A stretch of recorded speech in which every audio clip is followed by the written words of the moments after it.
Hebreus 1.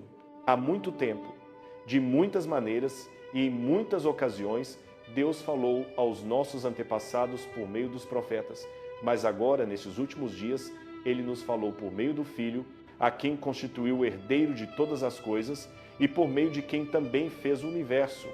O Filho é o resplendor da glória de Deus e a expressão exata do seu ser, sustentando todas as coisas pela sua poderosa palavra. Depois de ter realizado a purificação dos pecados, ele se assentou à direita da majestade nas alturas, tornando-se tão superior aos anjos quanto o nome que herdou é superior ao deles. Porque a qual dos anjos Deus alguma vez disse: Tu és meu filho, eu hoje te gerei? E outra vez: Eu serei para ele pai, e ele será para mim filho? E ainda quando Deus introduz o primogênito no mundo, diz que todos os anjos de Deus o adorem. Quanto aos anjos, ele diz: Ele faz dos seus anjos ventos e dos seus servos chamas de fogo. Mas a respeito do Filho diz: O teu trono, ó Deus, subsiste para todo sempre, o cetro do teu reino é cetro de equidade. Tu amas a justiça e odeias a iniquidade. Por isso Deus, o teu Deus, te ungiu com óleo de alegria mais do que a teus companheiros. E ainda, tu, Senhor, no princípio fundaste a terra, e os céus são obra das tuas mãos. Eles perecerão, mas tu permanecerás. Todos eles envelhecerão como um vestido, tu os enrolarás como um manto, e serão mudados como roupa. Mas tu és o mesmo, e os teus anos jamais terão fim. A qual dos anjos Deus alguma vez disse: Assenta-te à minha direita, até que eu ponha os teus inimigos por estrado dos teus pés? Os anjos, não são todos eles espíritos ministradores, enviados para servir aqueles que hão de herdar a salvação? Hebreus 2. Devemos prestar total atenção àquilo que nos foi anunciado, para que não nos desviemos pouco a pouco. A mensagem que foi transmitida pelos anjos mostrou-se verdadeira, e todos os que a desobedeceram ou a rejeitaram receberam o castigo que mereciam. Portanto, se rejeitarmos esta grande salvação, como poderemos escapar? O próprio Senhor foi o primeiro a anunciar essa salvação, e aqueles que a ouviram confirmaram para nós que ela é verdadeira. O próprio Deus confirmou a veracidade da sua mensagem por meio de muitos milagres poderosos, sinais maravilhosos e pela distribuição do Espírito Santo a quem Ele quis dar. Sabemos que Deus não submeteu o mundo futuro ao domínio dos anjos. Em algum lugar das Escrituras, alguém diz a Deus: O que é o ser humano para que te importes com ele? Ou o filho do homem para que te preocupes com ele? Tu o fizeste por um pouco de tempo menor do que os anjos, mas o coroaste de glória e honra e colocaste todas as coisas debaixo do seu domínio. Deus colocou todas as coisas debaixo do domínio humano e nada deixou fora desse domínio. No entanto, ainda não vemos que tudo esteja submetido a nós. O que vemos é Jesus, que por um pouco de tempo foi feito menor do que os anjos. Por causa da graça de Deus, ele experimentou a morte em favor de todos. Agora, depois de ter sofrido e morrido, ele foi coroado de glória e honra. Todas as coisas pertencem a Deus e foram criadas pelo seu poder. Por isso, Deus agiu corretamente ao tornar Jesus perfeito por meio do sofrimento. Assim, ao conduzir muitos filhos à glória e à salvação, Jesus e as pessoas que ele torna santas pertencem todos à mesma família. É por isso que ele não se envergonha de chamá-los de irmãos e irmãs. Ele mesmo disse a Deus: Proclamarei o teu nome aos meus irmãos e te louvarei no meio da congregação quando eles se reunirem para adorar. Ele também disse: Eu porei a minha confiança em Deus. E ainda disse: Aqui estou eu com os filhos que Deus me deu. Nós somos seres de carne e sangue, e foi exatamente por isso que Jesus se tornou um de nós. Ele morreu para destruir o diabo, que tinha o poder da morte, e para libertar todos os que viviam cada dia com medo de morrer. Jesus claramente não veio para ajudar anjos, mas veio para ajudar os descendentes de Abraão. Era necessário que ele se tornasse igual a nós, para poder servir a Deus como sumo sacerdote misericordioso e fiel e oferecer-se em sacrifício pelo perdão dos nossos pecados. E agora que Jesus sofreu e foi tentado, ele pode ajudar todos os que também estão sendo tentados. Hebreus 3. Meus amigos, Deus escolheu vocês para serem o seu povo santo. Por isso pensem em Jesus, aquele que nós chamamos de nosso apóstolo e sumo sacerdote. Jesus foi fiel a Deus, que o nomeou.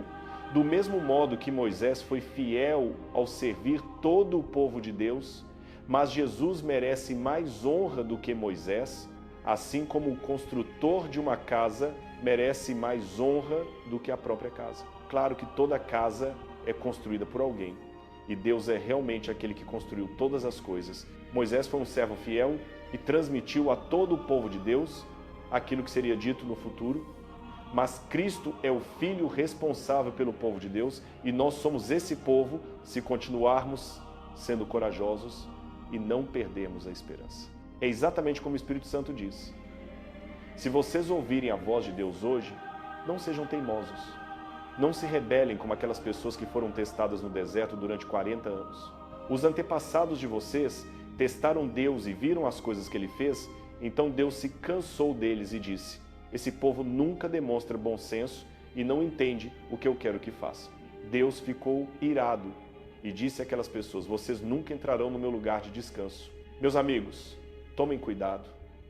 Não deixem que pensamentos maus ou dúvidas façam qualquer um de vocês se afastar do Deus vivo. Vocês devem encorajar uns aos outros todos os dias e devem continuar fazendo isso enquanto ainda existir um tempo que possa ser chamado hoje, para que o pecado não engane alguns de vocês e os torne teimosos. Nós tínhamos certeza sobre Cristo quando nos tornamos seu povo pela primeira vez.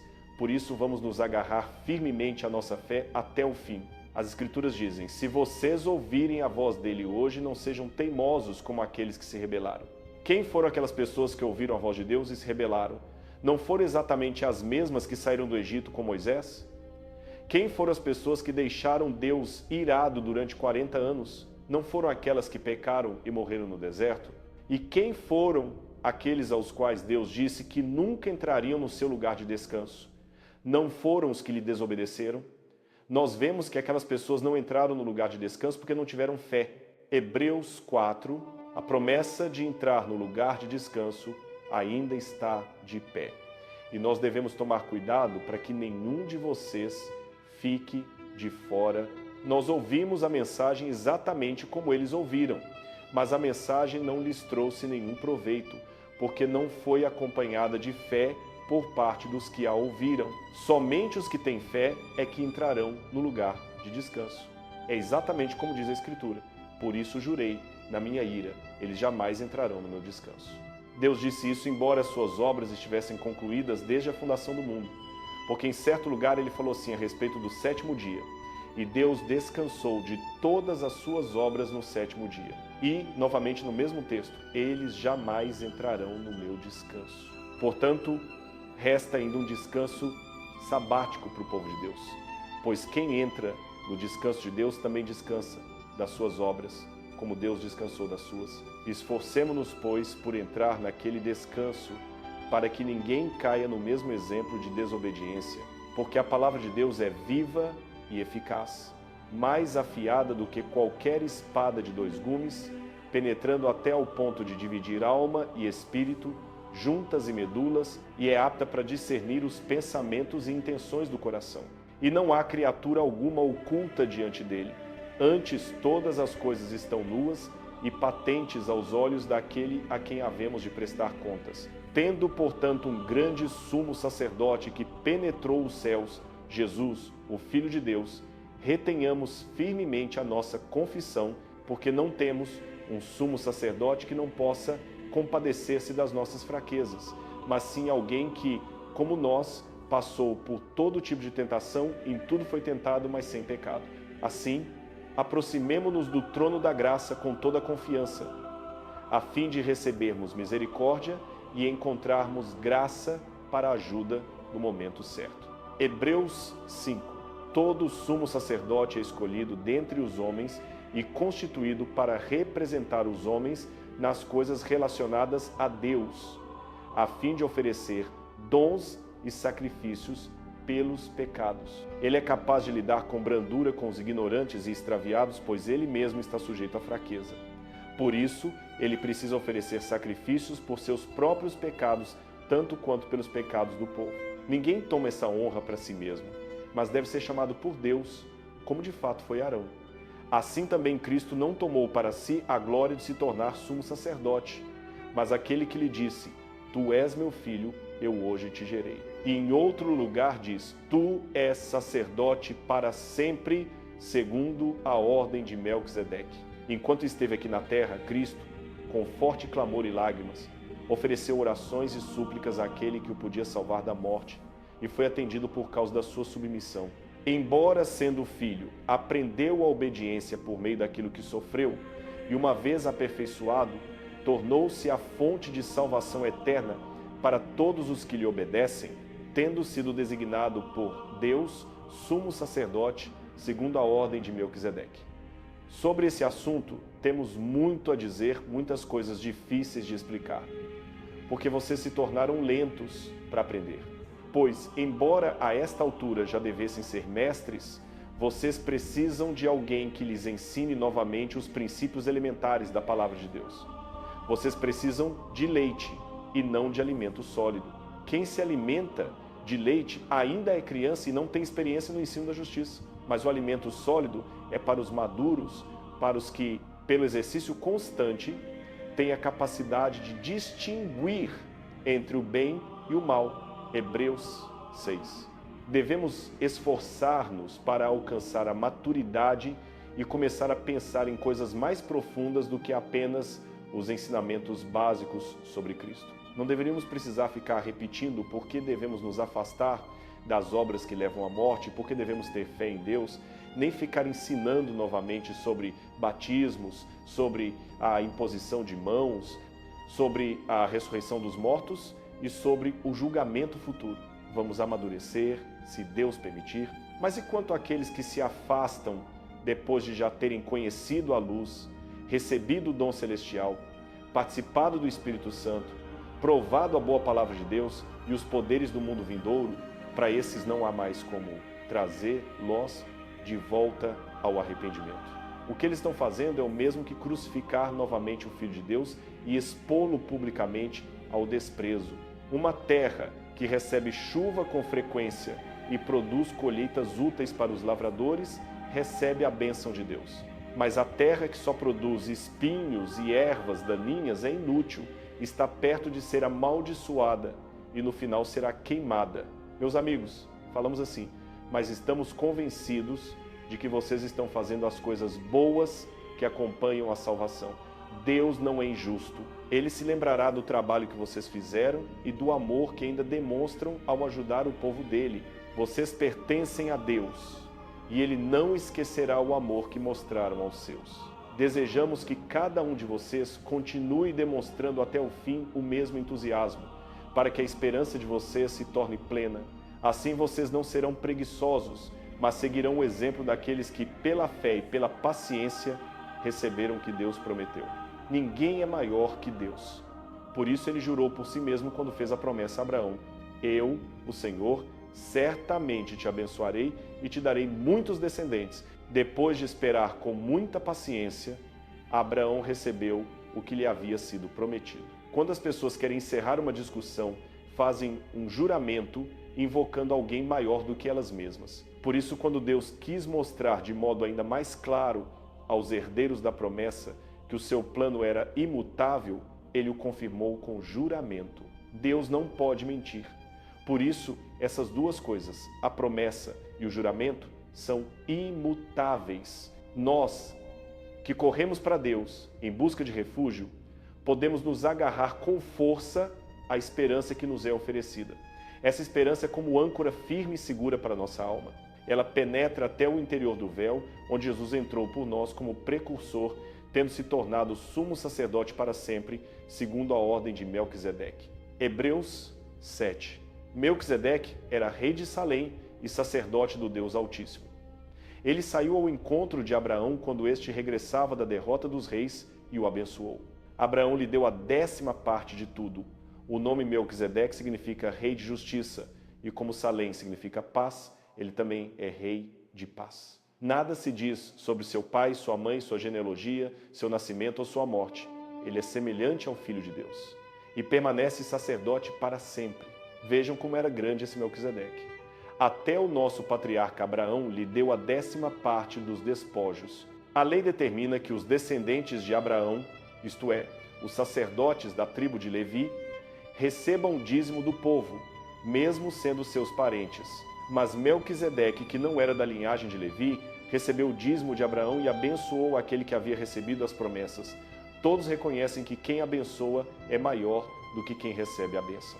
No caso dos sacerdotes levitas, o dízimo é recebido por homens que morrem. No caso de Melquisedeque, as escrituras afirmam que ele vive. Pode-se até dizer que o próprio Levi, que depois veio a receber dízimos, pagou o dízimo por meio de Abraão, pois ainda estava no corpo do seu antepassado quando Melquisedeque o encontrou. Se a perfeição pudesse ser alcançada pelo sacerdócio levita, por que seria necessário que surgisse outro sacerdote, segundo a ordem de Melquisedeque, e não segundo a ordem de Arão? Quando muda o sacerdócio, necessariamente muda também a lei. Aquele de quem se fala pertence a outra tribo, da qual ninguém jamais serviu no altar. É bem conhecido que nosso Senhor veio da tribo de Judá, e Moisés nada disse sobre sacerdotes dessa tribo. Tudo isso fica ainda mais claro quando surge outro sacerdote semelhante a Melquisedeque, que não se tornou sacerdote por descendência humana, mas pelo poder de uma vida indestrutível. Pois está escrito: tu és sacerdote para sempre, segundo a ordem de Melquisedeque. Assim, o mandamento anterior foi anulado por ser fraco e inútil, pois a lei nada tornou perfeito, e agora é introduzida uma esperança superior pela qual nos aproximamos de Deus. Quando esse sacerdote foi estabelecido, Deus fez um juramento. Com os outros sacerdotes não houve juramento. O juramento de Deus foi: o Senhor jurou e não se arrependerá, tu és sacerdote para sempre. Por causa desse juramento, Jesus se tornou o garantidor de uma aliança superior. Houve muitos daqueles sacerdotes, porque a morte os impedia de permanecer. Jesus, porém, porque vive para sempre, tem um sacerdócio permanente. Por isso, ele pode salvar completamente os que por meio dele se aproximam de Deus, pois vive sempre para interceder por eles. Esse é o sumo sacerdote que nos convinha, santo, inculpável, puro, separado dos pecadores e elevado acima dos céus. Ele não precisa, como os outros sumos sacerdotes, oferecer dia após dia sacrifícios, primeiro pelos seus próprios pecados e depois pelos pecados do povo. Ele ofereceu sacrifício de uma vez por todas, quando ofereceu a si mesmo.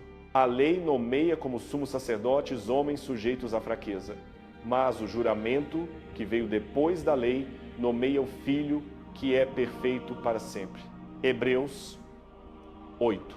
O que eu quero dizer é que nós temos um sumo sacerdote que está sentado à direita do grande trono de Deus no céu. Ele também serve como sacerdote no lugar santíssimo, dentro da verdadeira tenda que existe lá no céu. Essa tenda de adoração foi montada pelo Senhor e não por seres humanos. Como todos os sacerdotes precisam oferecer dons e sacrifícios, Cristo também precisava ter algo para oferecer. Se ele estivesse aqui na terra, não seria sacerdote de forma alguma, porque aqui a lei nomeia outros sacerdotes para oferecer os sacrifícios, mas a tenda onde eles servem é apenas uma cópia e uma sombra da verdadeira que está no céu. Antes de Moisés construir a tenda, foi dito a ele: tenha cuidado para fazer tudo exatamente de acordo com o modelo que lhe foi mostrado no monte. Agora Cristo foi nomeado para servir como sacerdote de uma maneira muito melhor, e ele nos deu a certeza muito maior de um acordo muito melhor. Se o primeiro acordo com Deus tivesse sido perfeito, não haveria necessidade de outro. Mas o Senhor encontrou falhas nele e disse: eu digo a vocês que virá o tempo em que farei um novo acordo com o povo de Israel e com o povo de Judá. Não será como o acordo que fiz com os antepassados deles quando os tomei pela mão e os tirei do Egito. Eles quebraram o acordo comigo e eu deixei de cuidar deles. Mas agora eu digo ao povo de Israel: este é o meu novo acordo. Virá o tempo em que eu, o Senhor, escreverei as minhas leis na mente deles e nos corações deles. Eu serei o Deus deles e eles serão o meu povo. Nenhum deles precisará ensinar outro a me conhecer, dizendo: conhece o Senhor, porque todos me conhecerão, do menor até o maior. Eu os tratarei com bondade, mesmo sendo eles maus, e certamente esquecerei os pecados deles. Quando o Senhor fala de um novo acordo, quer dizer que o primeiro ficou fora de época. Ora, tudo que está velho e inútil logo vai desaparecer. Hebreus 9. A primeira aliança tinha regras para o culto e também o santuário terrestre. Foi montado um tabernáculo na parte da frente, chamada Lugar Santo. Estavam o candelabinho, a mesa e os pães da proposição. Atrás do segundo véu ficava a parte chamada Santo dos Santos. Nessa parte estava um altar de ouro para o incenso e a arca da aliança toda coberta de ouro. Dentro da arca havia um jarro de ouro com maná, a vara de Arão que tinha brotado e as tábuas da aliança. Acima da arca estavam os querubins da glória, que cobriam com suas asas o propiciatório. Sobre essas coisas não é necessário agora falar detalhadamente. Assim preparado o tabernáculo, os sacerdotes entravam regularmente na parte da frente para realizar os serviços sagrados, mas na segunda parte entrava apenas o sumo sacerdote uma única vez por ano e nunca sem levar sangue que ele oferecia por si mesmo e pelos pecados que o povo tinha cometido por ignorância. Com isso, o Espírito Santo estava mostrando que o caminho para o Santo dos Santos ainda não tinha sido manifestado enquanto estava de pé o primeiro tabernáculo anterior.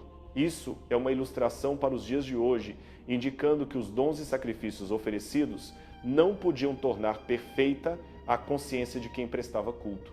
Eles se referiam apenas a comidas, bebidas e várias cerimônias de purificação em posições externas que durariam até o tempo da nova ordem. Quando Cristo veio como sumo sacerdote dos bens já realizados, ele entrou de uma vez por todas no Santo dos Santos, não por meio de um tabernáculo feito por mãos humanas e que pertencia a esta criação, mas por meio do seu próprio sangue, obtendo redenção eterna. Porque, se o sangue de bodes e touros e a cinza de uma novilha aspergidos sobre os impuros os santificam quanto à pureza da carne, quanto mais o sangue de Cristo, que pelo Espírito Eterno se ofereceu a si mesmo, sem mácula a Deus, purificará a nossa consciência de obras mortas para servirmos ao Deus vivo. Por essa razão, ele é o mediador de uma nova aliança, para que, intervindo a morte para a remissão das transgressões cometidas sob a primeira aliança, os que foram chamados recebam a promessa da herança eterna, porque onde há testamento, é necessário que ocorra a morte do testador. Um testamento só tem validade depois que o testador morre, pois nunca tem efeito enquanto vive quem o fez. Por isso, nem mesmo a primeira aliança foi inaugurada sem sangue. Depois que Moisés proclamou todos os mandamentos da lei a todo o povo, pegou o sangue dos bezerros e dos bodes com água, lã vermelha e sopo, e aspergiu tanto o próprio livro como todo o povo, dizendo: este é o sangue da aliança que Deus ordenou para vocês. Do mesmo modo, aspergiu com sangue o tabernáculo e todos os utensílios do culto. De fato, segundo a lei, quase todas as coisas são purificadas com sangue, e sem derramamento de sangue não há perdão. Era necessário, portanto, que as cópias das coisas que estão nos céus fossem purificadas por esses sacrifícios, mas as próprias coisas celestiais com sacrifícios superiores, porque Cristo não entrou em santuário feito por mãos humanas, mera representação do verdadeiro, mas entrou no próprio céu, para agora comparecer por nós diante de Deus. E não entrou para se oferecer muitas vezes, como o sumo sacerdote entra no Santo dos Santos todos os anos com sangue alheio. Se assim fosse, seria preciso que ele tivesse sofrido muitas vezes desde a fundação do mundo. Mas agora ele apareceu uma vez por todas no fim dos tempos para anular o pecado pelo sacrifício de si mesmo.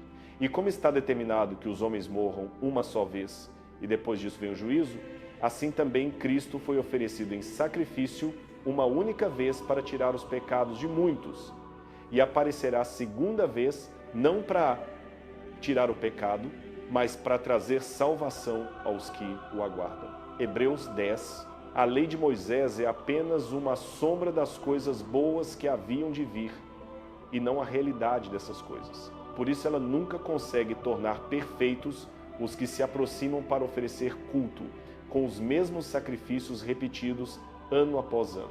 Se pudesse, não teriam cessado de ser oferecidos, porque os que prestam culto, uma vez purificados, não teriam mais consciência de pecados.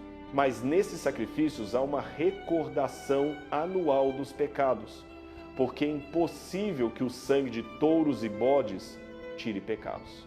Por isso, ao entrar no mundo, Cristo disse a Deus: sacrifícios e ofertas não quiseste, mas um corpo me preparaste. Holocaustos e ofertas pelo pecado não te agradaram. Então eu disse: eis que venho, ó Deus, para fazer a tua vontade, como está escrito a meu respeito no livro. Primeiro ele disse: sacrifícios, ofertas, holocaustos e ofertas pelo pecado não quiseste, nem te agradaram, embora sejam exigidos pela lei. Depois acrescentou: eis que venho para fazer a tua vontade. Ele remove o primeiro para estabelecer o segundo. E é por meio dessa vontade que nós fomos santificados, pela oferta do corpo de Jesus Cristo, feita uma vez por todas.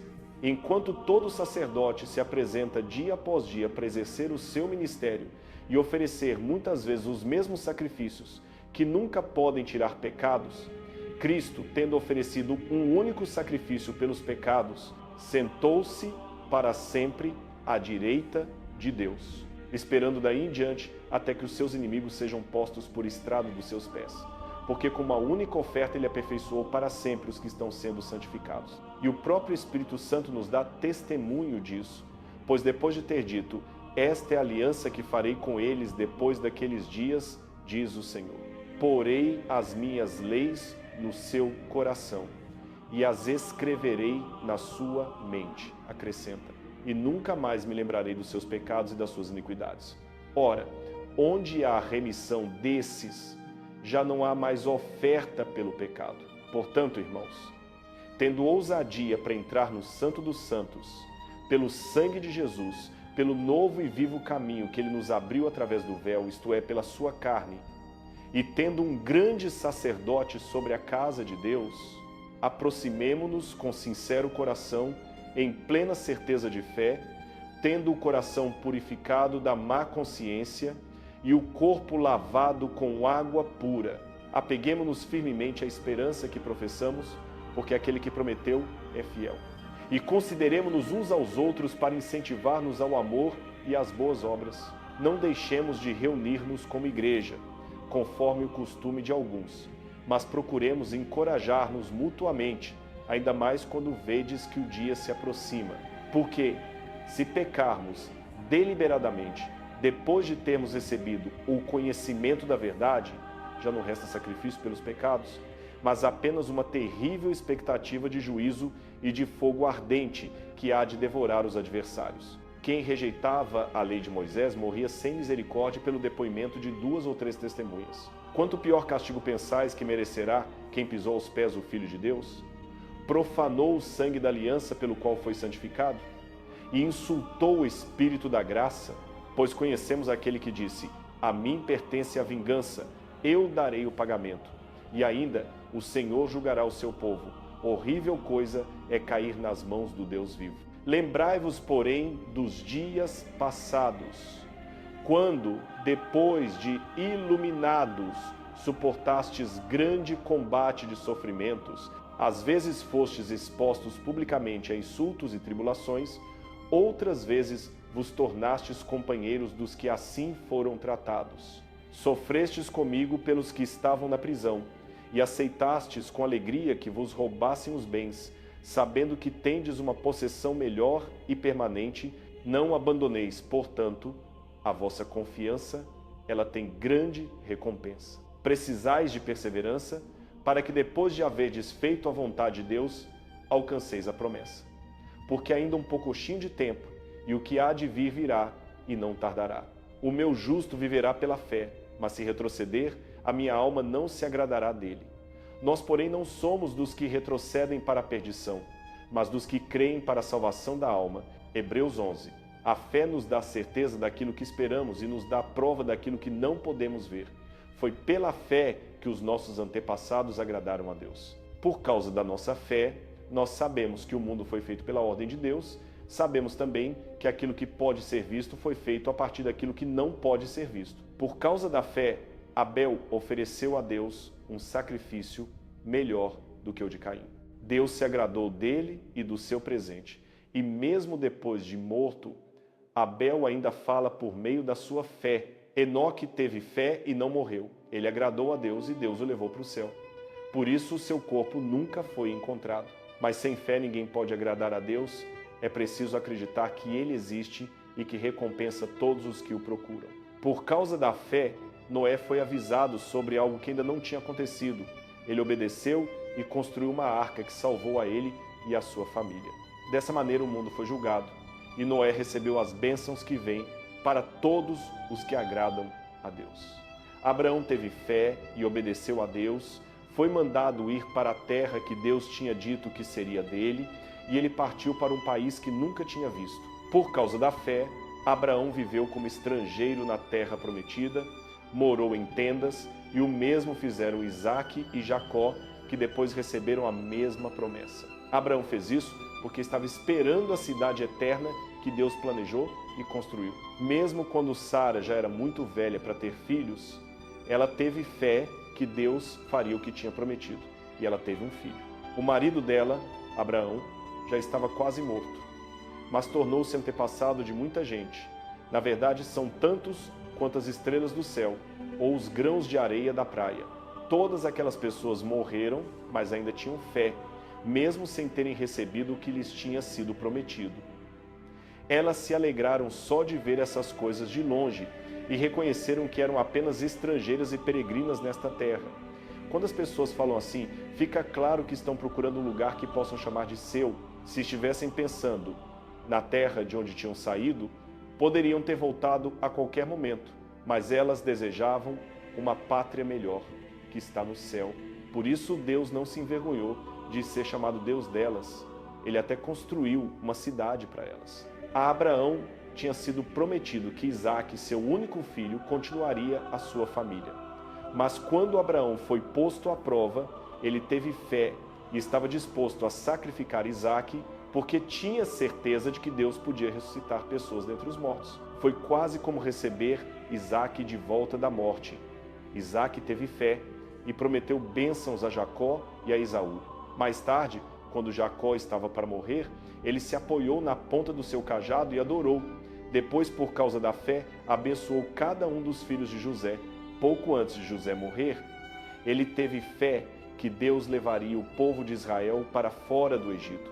Por isso mandou que levassem os seus ossos dele junto. Por causa da fé, os pais de Moisés o esconderam até ele ter 3 meses de idade.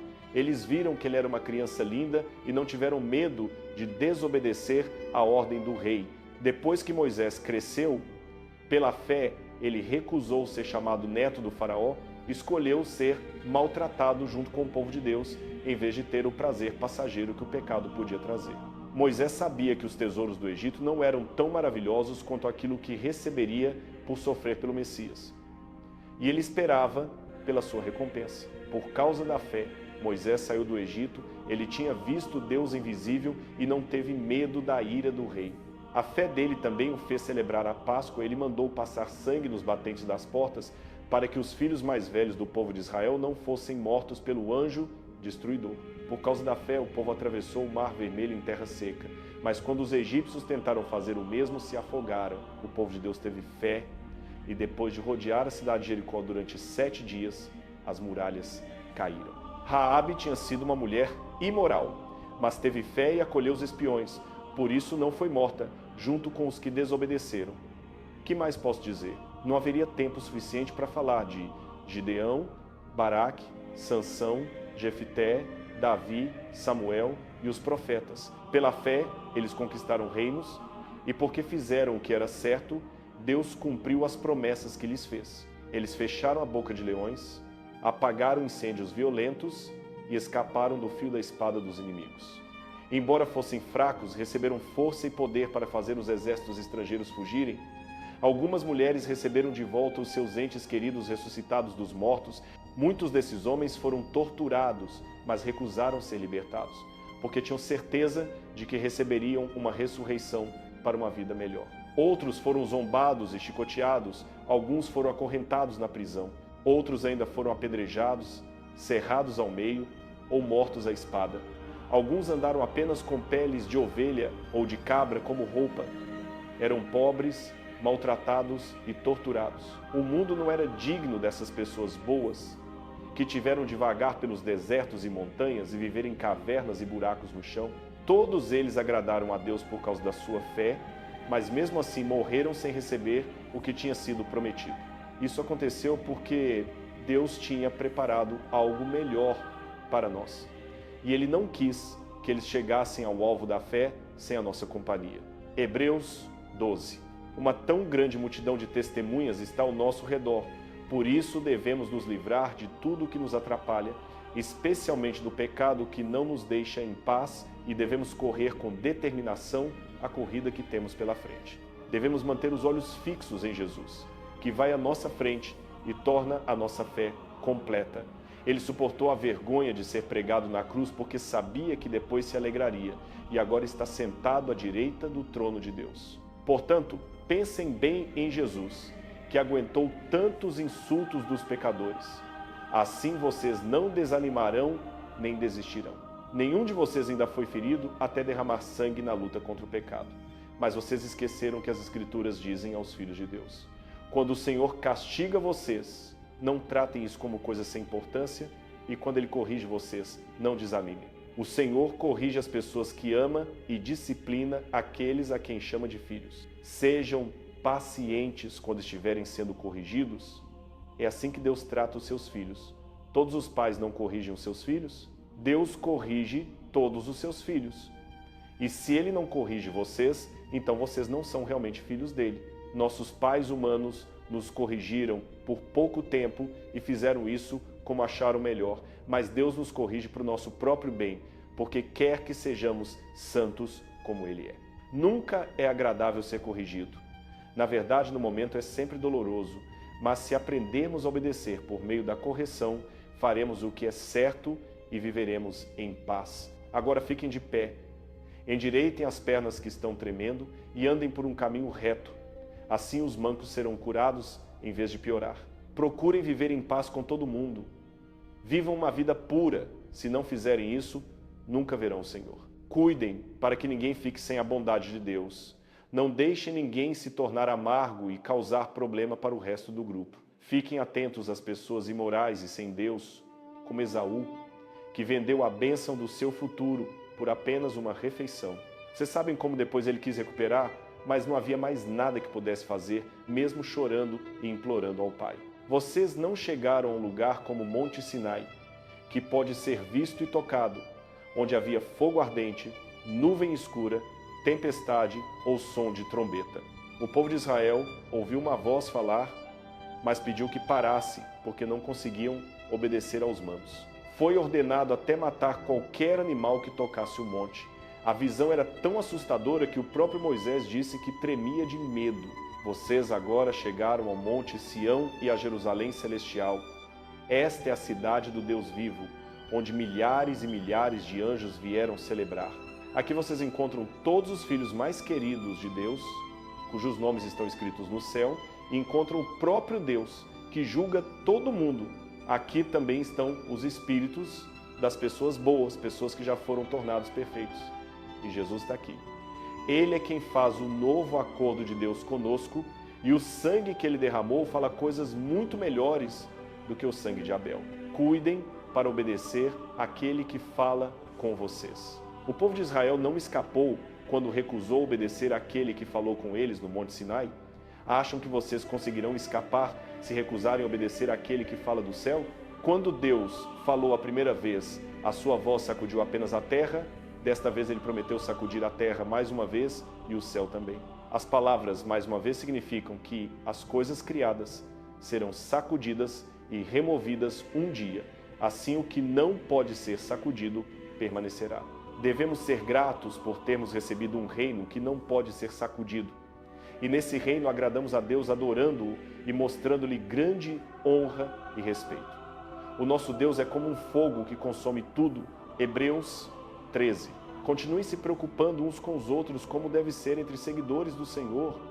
Não deixem de receber estranhos em casa, porque fazendo isso alguns receberam anjos como hóspedes sem nem sabiam. Lembrem-se do povo do Senhor que está na prisão e se preocupem com eles. Não se esqueçam dos que estão sofrendo, mas imaginem que vocês estão lá junto com eles. Respeitem o casamento. Sejam sempre fiéis ao seu marido ou à sua esposa, porque Deus vai castigar todo aquele que for imoral ou infiel no casamento. Não se apaixonem pelo dinheiro, fiquem satisfeitos com o que têm. O Senhor prometeu que não vai nos abandonar, nem nos deixar sozinhos. Isso deve fazer vocês se sentirem capazes de dizer: o Senhor me ajuda. Por que eu teria medo do que as pessoas podem me fazer?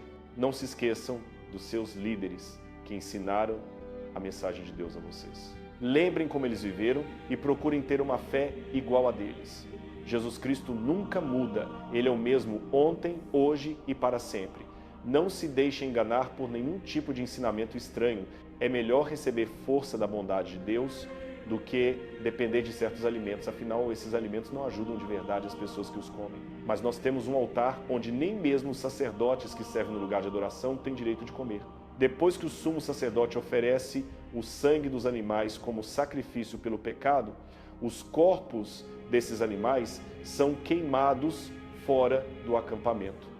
O próprio Jesus sofreu fora da porta da cidade para que o seu sangue tornasse o povo santo. Por isso, nós também devemos sair do acampamento para ir até Jesus e participar da sua vergonha. Nesta terra, não temos uma cidade que dure para sempre, mas estamos esperando por essa cidade. O nosso sacrifício é continuar oferecendo louvor a Deus em nome de Jesus, mas não se esqueçam de ajudar os outros e dividir o que tem com eles. Isso também é como oferecer um sacrifício que agrada a Deus. Obedeçam aos seus líderes e façam o que eles dizem. Eles estão cuidando de vocês e terão de prestar contas a Deus. Portanto, não os entristeçam enquanto fazem o trabalho deles.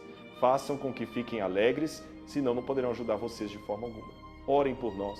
A nossa consciência está limpa e sempre procuramos viver corretamente. Peço especialmente que orem para que eu possa visitar vocês outra vez, bem logo. Deus dá paz e ressuscitou o nosso Senhor Jesus Cristo da morte.